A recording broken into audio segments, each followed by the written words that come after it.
Ich glaube, wir müssen Mechanismen entwickeln, dass wir tatsächlich Jugendliche häufiger gehört bekommen, lauter gehört bekommen. Eine Idee wäre beispielsweise so ein Jugendcheck. Was sind die Auswirkungen eines jeden Gesetzes auf junge Menschen?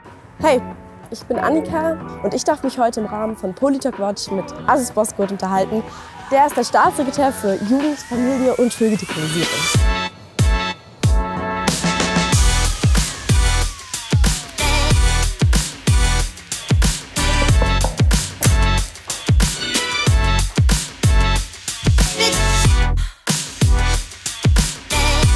Beim Gespräch interessiert mich vor allem, was er tun möchte, damit Kindern in der Schule nicht mehr durch soziale Klasse oder Herkunftsgeschichte benachteiligt werden.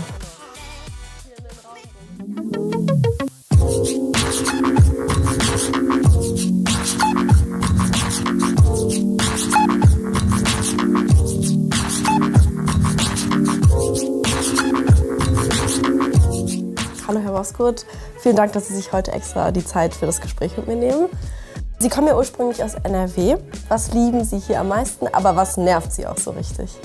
In Berlin ist jeder wie er ist, die pralle Vielfalt der Gesellschaft, von daher liebe ich das. Und die Unfreundlichkeit, das ist so ein Thema, das könnte Berlin abstellen. Man kann auch direkt sein und forsch, ohne es unfreundlich zu machen. Ja. Finde ich auch. Hier wird definitiv zu viel gepöbelt. Was bedeutet denn für Sie Politik?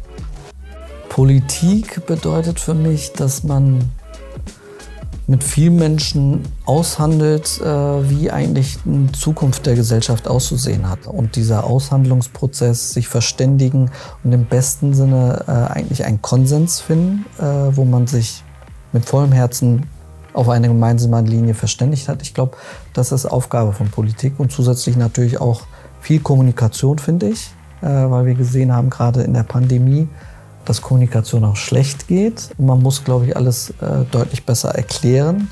Und das ist halt auch eine große Aufgabe von Politik, zu erklären, was man warum macht. Was sind denn deine 3 aktuellsten Themen, mit denen du dich gerade so am meisten beschäftigst und warum auch genau diese? Oh, es sind so viele Themen, die ich auch super spannend finde. Das Thema Wahlrecht 16.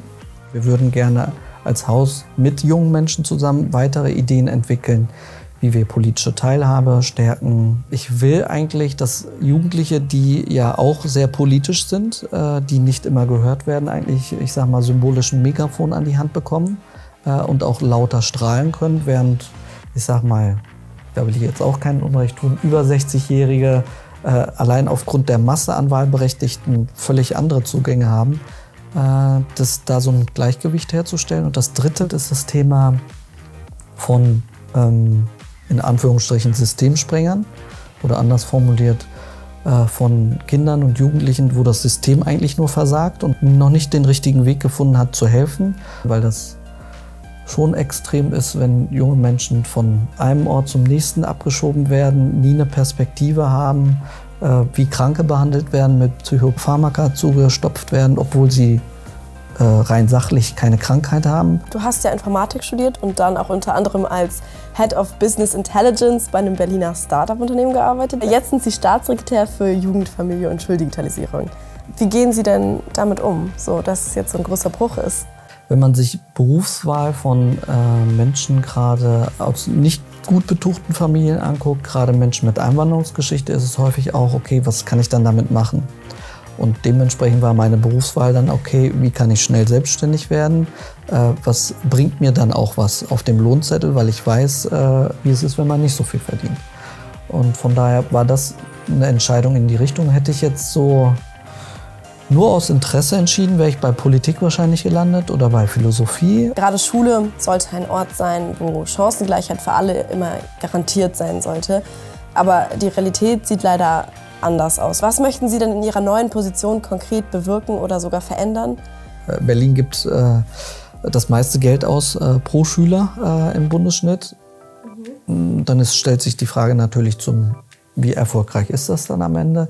Und ich glaube, wenn wir an der Stelle investieren, kann man viel machen, wenn man es richtig macht. Aber da lernt gerade ganz Deutschland und holt auf, was 20, 30 Jahre verschlafen wurde, muss man dann auch ehrlicherweise zugestehen. Und wenn ich zum Beispiel Tools an die Seite stellen kann, die dafür sorgen, dass digital festgestellt werden kann, okay, du hast jetzt die Stärke, sie hat eine andere Stärke, du brauchst jetzt eine andere Förderung, sie braucht eine andere Förderung, dann könnte sozusagen die Digitalisierung dazu führen, dass dann der Lehrer sich dann tatsächlich darum kümmert, die menschliche Dimension, dann die Förderung an den notwendigen Stellen voranzubringen, sich auch um den Rahmen sozusagen zu kümmern, damit tatsächlich der größte Lernerfolg hergestellt werden kann.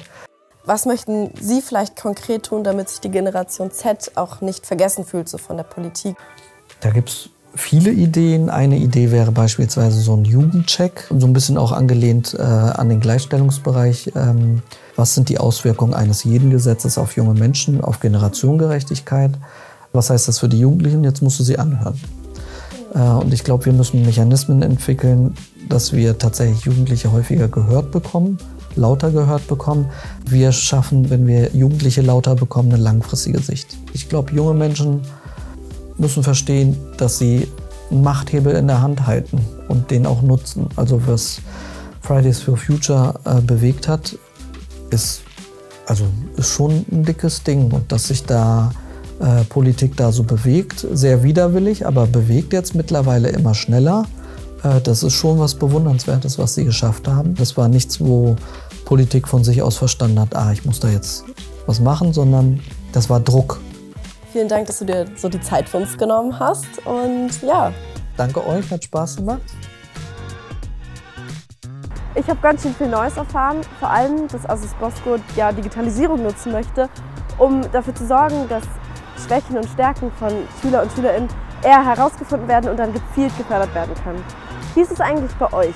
Habt ihr schon mal irgendwie Nachteile in der Schule gehabt, weil zum Beispiel euch eine Person alleine erziehen und dabei Geld verdienen musste? Erzählt es uns doch gerne in den Kommentaren und wenn es euch gefallen hat, dann lasst ein Like oder auch ein Abo da.